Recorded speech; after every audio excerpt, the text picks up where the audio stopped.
안녕하십니까. 을사년 새해가 밝았습니다. 새해 복 많이 받으십시오. 우리가 보통 1년을 보내면서 다사다난했던 한 해라고 합니다.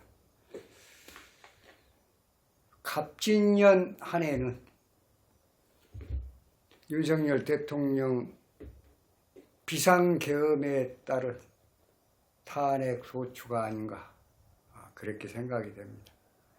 2025년도 을사년은 이재명 대표의 사법 리스크가 정점으로 가는 또 한 해가 되지 않을까 또 그렇게 생각도 해봅니다.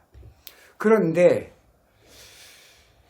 탄핵 소추에 대해서 헌법재판관들이 이렇게 헌재에서 윤석열 대통령 그 탄핵 심판을 갖다가 속도전을 낸 초스피드로 속전속결 초스피드로 과연 내는 이유가 뭘까? 아마 다 아시죠? 하도 언론에서 많이 어필이 돼가지고 다 아실 거예요. 4월 18일 날 현재 8분의 재판관들, 현재 재판관들 중에서 민정배 씨인가요? 문영배 씨, 이미선 재판관이 이제 퇴임을 하게 되죠. 현재는 8인 체제인데 원래는 9인 체제인데 사실은 6인 체제에 있다가 이번에 이제 정계선 또 뭐 어떤 분 들어가서 2분 들어가고 이제 8인 체제가 되는데 8인 체제면 7사람이면 이제 그 판단을 할 수 있는 재판을 할 수 있는 그 완벽한 구성이 되고 그 중에서 6인 이상 찬성이면은 이제 기각이 될 것이냐 인용이 될 것이냐 거기서 판단을 한다고 합니다. 대통령의 운명도 나라의 운명도 어떤 면에서 보면 헌법재판관들의 헌법과 법률에 따라서 양심에 따라서 판결을 하는 그분들한테 모든 것이 달려 있다고 해도 과언이 아닐 정도로 지금 진행을 하고 있는데 그분들이 과연 헌법과 법률에 따라서 양심에 따라서 법관의 양심에 따라서 판결을 할 수가 있을까? 그게 문제. 판결을 한다면 뭐 더 이상 얘기할 것 없죠. 저분들은 어떤 면에서 보면 사법부 최고 보루가 헌재라고 봐도 과언이 아닌데 여기서 정말 소신을 가지고 헌법과 법률에 따라서 그리고 양심의 호소에서 정당하게 판결을 한다면야 누가 뭐라고 하겠습니까? 많은 이번에 이진숙 방통위원장 헌재 판결 보니까 뭐 좌와 우가 완전히 거의 나눠졌고 좌편향 그 판사의 성향이 어떤 분이냐에 따라서 판결이 뒤바뀌는 이런 현상이 되기 때문에 국민들이 우려하고 두려워하고 현재 이재명의 민주당 그 거대 야당의 어떤 그 입법의 그 큰 힘과 이런 그 힘을 가진 분들한테 행정까지 다 넘겨준다. 그렇게 되면 어떻게 되겠습니까?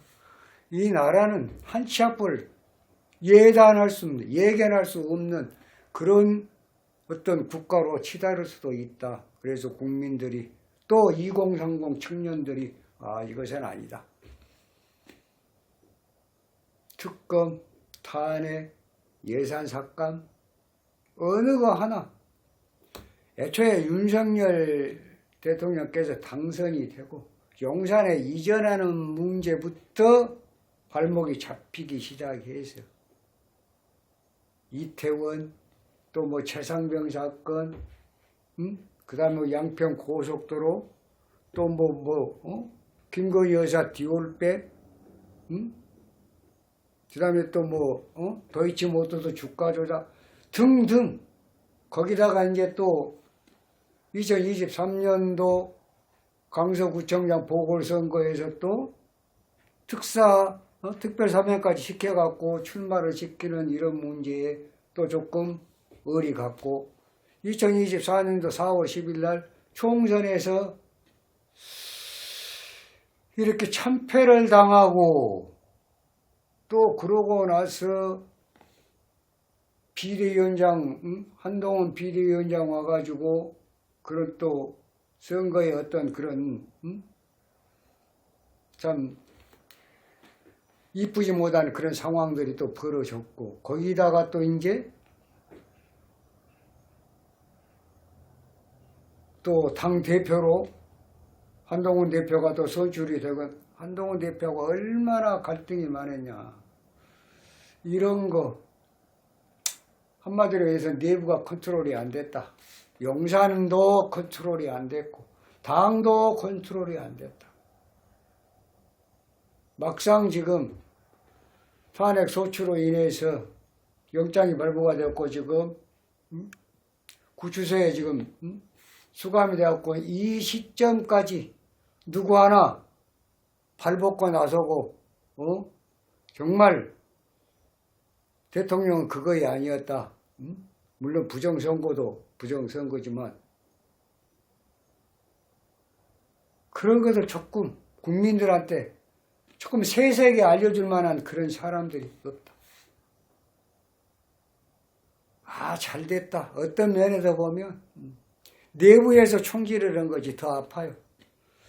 민주당은 민주당이라 그러니까 이제 야당이니까 의뢰이 그럴 거니 생각을 하지만 여당 내에서 당에서 또 밑에 참모들 용산에서 이런 거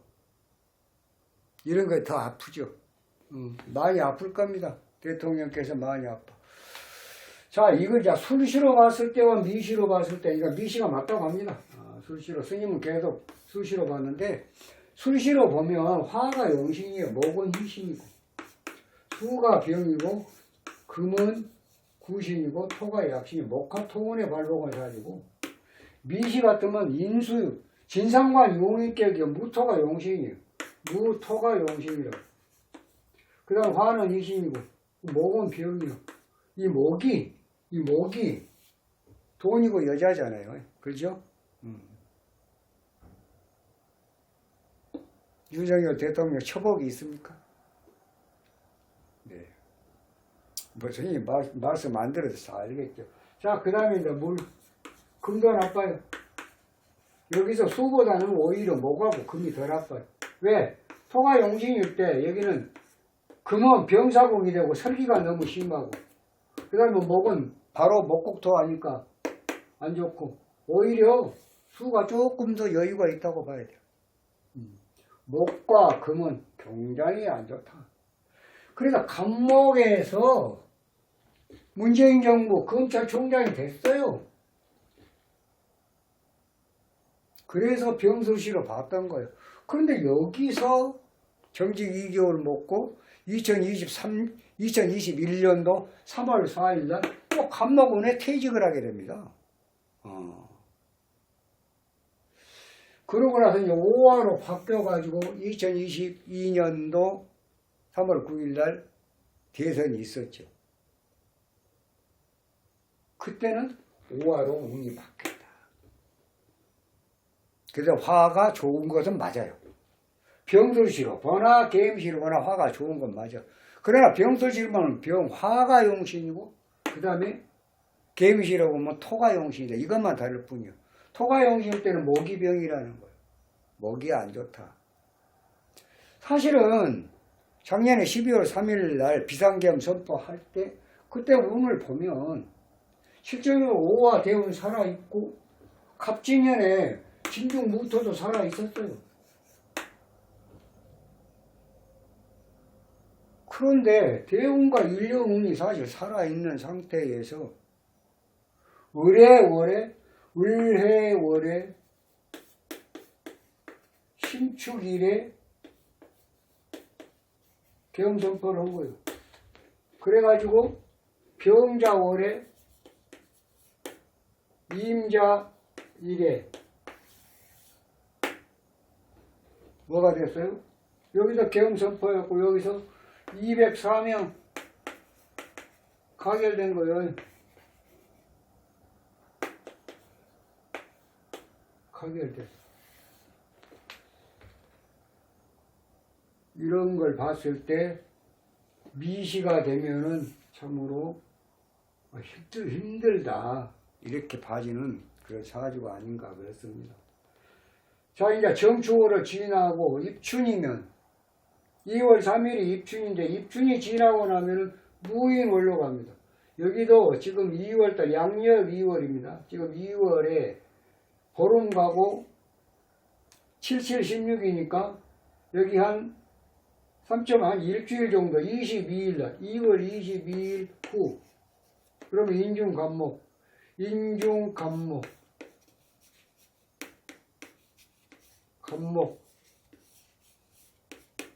묘목 3월 15일 후 3월 16일부터 말일까지 묘목 거기다 경금 진토 4월 15일 938 4월 20일까지 3월 16일부터 4월 20일까지 그건 한 달 한 4일 한 5일 정도 예 지금 대통령 가장 힘드는 그런 시기다. 4월 20일까지 3월 16일부터 4월 20일까지가 윤석열 대통령의 가장 힘든 시기가 될 것이다. 이걸 지나서 무사히 지나게 되면 조금 숨을 쉴 수가 있죠. 진사오미로 흐르니까. 그러나 내년이 뭐예요?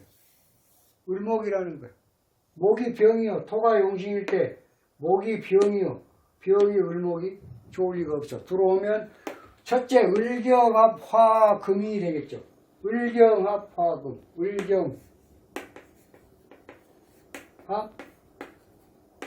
화금. 금이 되면 어쩝니까? 금생수. 수국화. 미중정화. 금생수 수국화.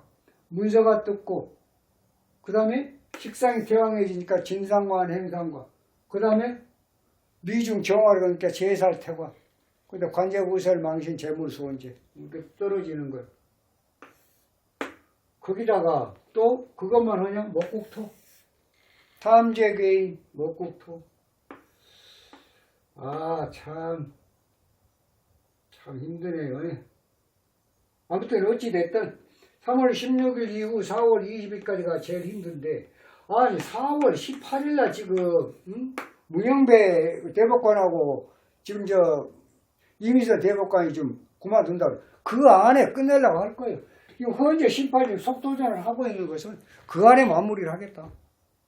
가북 안에 거기다 이거 마흔역인가 그분도 지금 아마 국회 몫이니까 틀림없이 지금 해달라고 얘기를 할 거예요.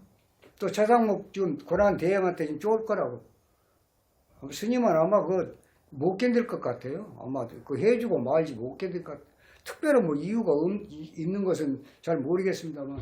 아무튼 그럼 이제 구인 체제가 만들어져. 지금 현재 4명, 이번에 이진숙 방통위원장 봤죠? 4명에서. 마흔역 들어가면 완전 좌. 그러면 5명. 한 명만 오케이, 한 명만 땡기면 이건 끝나는 거야. 돌아올 수 없는 강. 돌아올 수 없는 강. 그런 상황. 아무튼 4월 20일까지가 4월 18일 날 대법관들 2분이 퇴임을 하는데 4월 20일까지가 윤석열 대통령의 탄핵 재판이 가장 정점이 될 것이다.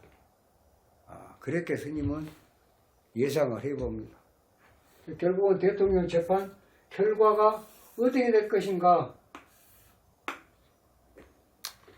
조금 희망 섞인 얘기를 해드리고 싶습니다만은 운으로 볼 때 많이 어렵네요. 많이 어려워요. 물론 지금 그쪽에 또 변호사들 또 선임해가지고 열심히도 지금 싸우고 계십니다만은 또 국민들은 지금 대통령 복귀를 갖다가 염원하는 그런 집회를 열고 밤잠을 설쳐가면서 지금 하고 있습니다만은 이미 이 모든 것을 짜여진 시나리오에 따라서 움직이고 있지 않냐라는 아주 그런 냄새가 굉장히 진하게 납니다. 보십시오. 공수처, 국가수사본부, 서부지법, 헌법재판소, 또 어디입니까? 중앙지법, 중앙지검까지. 온통 사법부가 똘똘 뭉쳐갖고 딱 가운데 대통령 한 사람 놔두고